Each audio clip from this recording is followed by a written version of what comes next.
Were the signers of the US Constitution a bunch of 20-year-old white dudes? Let's find out.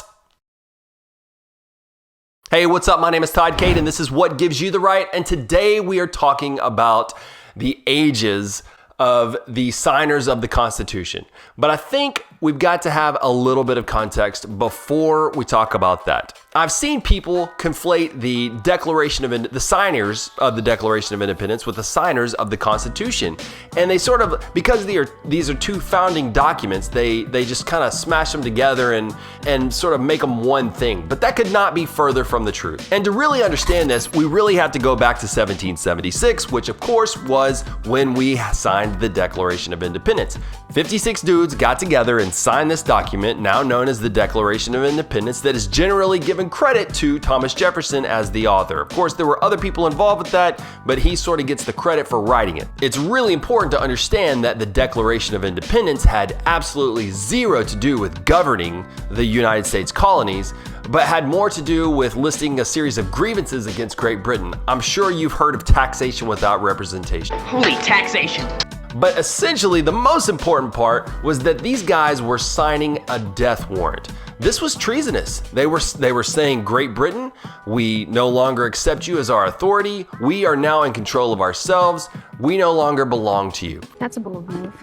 And in fact, 5 of these guys who did sign the Declaration of Independence were captured, tortured, and killed. So when the signers were signing their name, they understood that this is bigger than just I'm signing a document or I'm doing a protest. No, they understood that their life was on the line. So no matter what age they were when they signed it, it was pretty courageous in my opinion. The ages of the signers of the Declaration of Independence ranged anywhere from late 60s to mid 20s. There were actually 2 people in their 20s that signed the Declaration of Independence.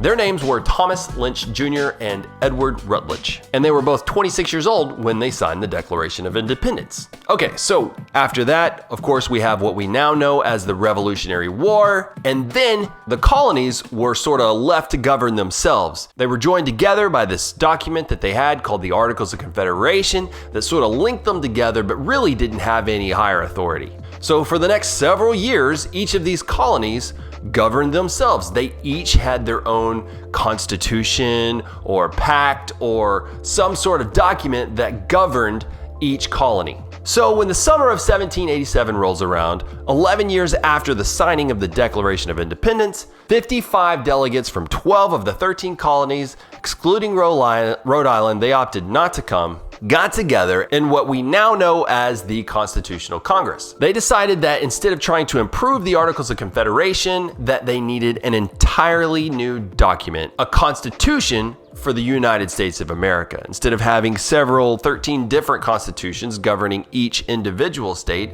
we needed a constitution to govern the entire country, which is what they sort of were, but kind of not really. So over the course of several months in Philadelphia, starting in May, they fought and debated and ended up compromising on what we now know as the Constitution.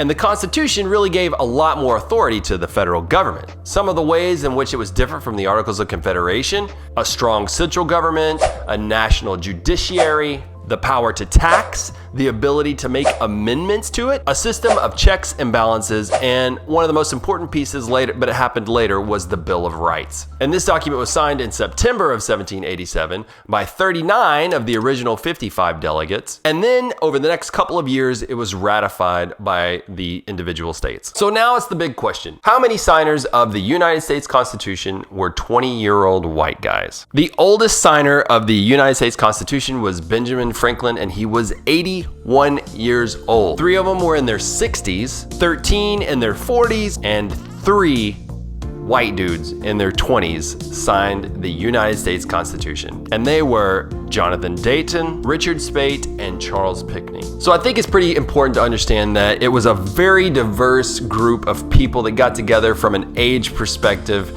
and they all had a lot of experience governing. Remember, after the Revolutionary War, each colony governed itself with its own constitution. And so when they came together, they sort of had an idea of what they wanted, what they didn't want, and they had to compromise. But they were very experienced and knowledgeable on governing. And this is why it's so important for us to preserve the Constitution, to learn from the Constitution, and to understand what gives you the right.